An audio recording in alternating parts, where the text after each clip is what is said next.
고체, 액체, 기체 물질 1몰의 양을 체험하는 것이고요.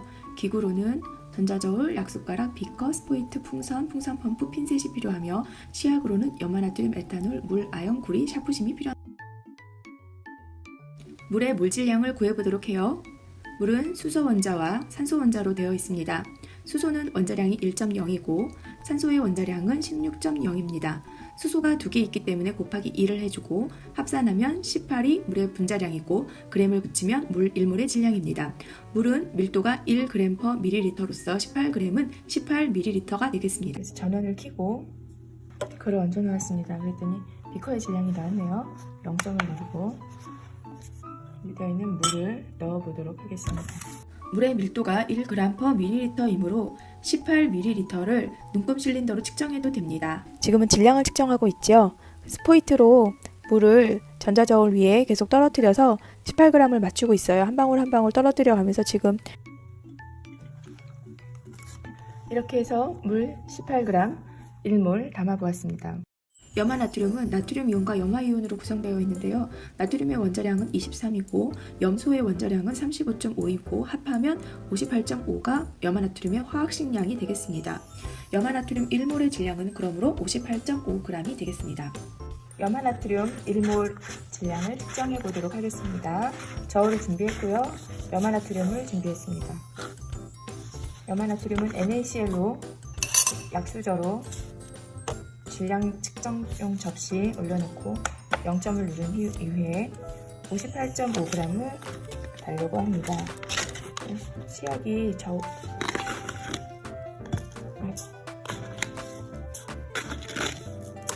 힐끗 가르고요. 염화나트륨의 화학식량이 58.5이기 때문에 처음에는 좀 많이씩 넣다가 점점 그 양이 가까워지게 되면 약수저 2개로 정밀하게 맞춰보도록 합니다.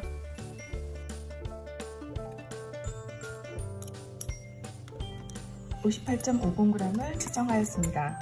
염화나트륨 58.5g 완성.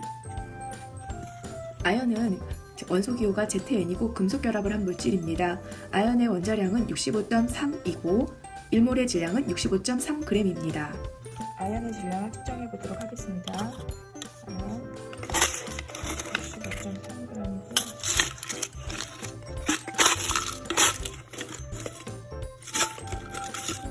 몇 번만 좀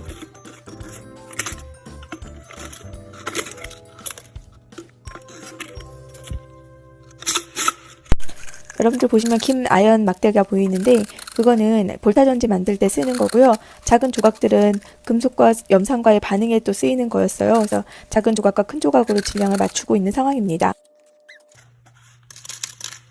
자, 이렇게 해서 아연 65.3g 에탄올 1몰의 질량을 알아보도록 하겠습니다. 탄소 원자 2개 12.0 곱하기 2, 수소 원자 6개 1 곱하기 6, 그리고 산소 원자 1개 16 곱하기 1 해서 모두 합하면 46이 에탄올의 분자량이고 46g이 에탄올의 몰질량입니다. 에탄올은 밀도 값으로 구할 수도 있는데 에탄올도 물과 마찬가지로 액체 상태이기 때문에 밀도로 구할 수도 있습니다. 에탄올의 밀도는 0.79g/ml로서 1ml당 0.79g이라는 의미입니다. 그러면 x ml 대 46g으로 비례식을 풀면 46 나누기 0.79 그래서 58.2ml의 부피를 측정을 해도 됩니다. 이렇게 부피를 밀도를 통해서 측정을 해도 되고 에탄올은 질량을 측정해도 되고 부피를 측정해도 됩니다. 비커로 올려놓고 0점 조절을 누른 이후에 에탄올 시약병에 있는 것을 비커에 옮겨 담아서 에탄올을 조금씩 첨가하였습니다. 그래서 에탄올의 분자량인 46.0에 맞추어지도록 비커로 담다가 정밀하게 하기 위해서 스포이트로 조금씩 옮겨 담아서 46.02까지 맞추어서 실험을 마무리했습니다. 구리는 원소기호가 Cu로서 원자량이 63.55입니다. 구리는 63.55g이 있으면 1몰 있는 것입니다.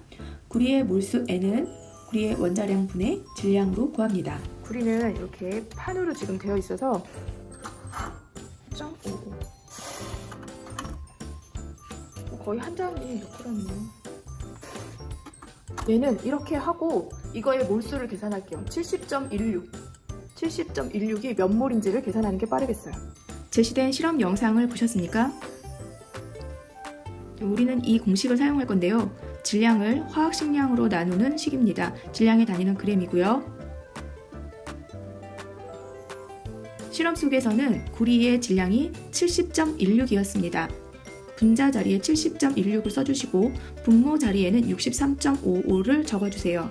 이렇게 하면 구리의 몰수를 계산할 수가 있습니다. 70.16 나누기 63.55 그러면 1.1몰이 되겠네요. 1.1몰이 되겠습니다. 이렇게 질량을 화학식량으로 나누면 몰수값이 나옵니다. 내가 사용한 질량을 그 물질의 화학식량으로 나누면 1.1몰이 되겠어요. 샤프심은 탄소로 되어 있어요. 1몰의 질량을 구하려면 샤프심의 질량을 측정해야 되는데 10자루를 모아서 질량을 측정해 보았습니다. 샤프심 2개고요. 샤프심 쭉 넣어볼게. 둘, 셋, 넷, 다섯, 여섯, 일곱, 여덟, 아홉, 열. 샤프심 10개 0.29g, 0.30g. 샤프심 10개는 0.30g이에요. 샤프심의 영상을 보셨죠? 선생님이 몇 자루를 사용했나요? 10자루를 사용했잖아요. 10자루의 질량이 0.30g이었어요. 그러면 10자루는 0.30g이다. 이랬을 때 X자루는 12g이다. 그러면 X는 10 곱하기 12 나누기 0.3 해서 400자루를 모으면 이것이 바로 1몰이 되겠습니다. 기체의 경우 이산기체로 가정을 하고 0도씨 일기압이라는 조건 하에서 헬륨이나 산소나 모두 기체 분자 1몰 6인 6.02 곱하기 10의 23승계가 있을 때 우리는 1몰만큼 있다라고 하고 그 1몰만큼 있는 기체는 0도씨 일기압에서 22.4리터를 차지합니다. 그렇다면 22.4리터는 22.4 곱하기 10의 3승 세제곱 센티미터이고 구의 부피는 3분의 4 파이 r 3승으로 구할 수 있습니다. 그러면 r에 대한 방정식이 되므로 이 방정식을 풀어보면 22.4 곱하기 1000 3분의 4 파이 r의 3승이고 파이는 3.14이지요. 그러면 22.4 곱하기 1000 곱하기 3 나누기 4 나누기 3.14를 계산하게 되고 그러면 5350이 나오며 세제곱근 루트를 씌워서 5350을 다시 계산하면 17.48이 되고 반올림해서 17.5라고 하며 지름으로 계산을 하면 35가 나오게 되는 것입니다. 17.5cm가 나오게 되는 거예요. 그래서 17.5cm를 선생님이 곱하기 2를 했어요. 35가 되거든요. 그래서 칠판에다가 지름이 35가 되는 풍선을 불어서 그 1몰의 부피를 한번 체험을 해보도록 했습니다. 칠판에 지름 35cm의 풍선의 그림을 그려놓고 거기에 맞춰서 풍선 펌프로 풍선을 불어봤습니다. 첫 번째는 우리가 여기 쪽에 있는 것이 에탄올이고요. 요거는 염화나트륨, 이거는 아연, 얘는 구리, 이거는 물입니다. 염화나트륨은 화합물이기 때문에 화학식량을 사용하고요. 그리고 아연은 금속 물질이기 때문에 이 아연의 원자량을 1몰의 그 기준으로 생각합니다. 그리고 구리는 얘도 금속결합 물질이고 아연과 구리는 금속결합 물질 이런 것을 금속이라고 합니다. 보시면 염화나트륨의 경우에는 이 정도의 양이 되겠고요. 자, 그 다음에 두 가지는 지금 액체인데요. 좀 양이 많은 것은 에탄올이고요. 양이 적은 것은 물입니다. 물은 분자량이 작기 때문에 1몰의 양도 작아요. 에탄올은 분자량이 크기 때문에 1몰의 양도 큽니다. 그 양이 많아요. 이렇게 분자 속, 액체 속에 들어있는 분자의 개수가 같아도 양이 많을 수도 있고 양이 이렇게 적을 수도 있어요. 1몰에 해당하는 물질의 몰질량은 구성 원소의 종류와 수에 따라 달라지는 것을 확인할 수 있었습니다.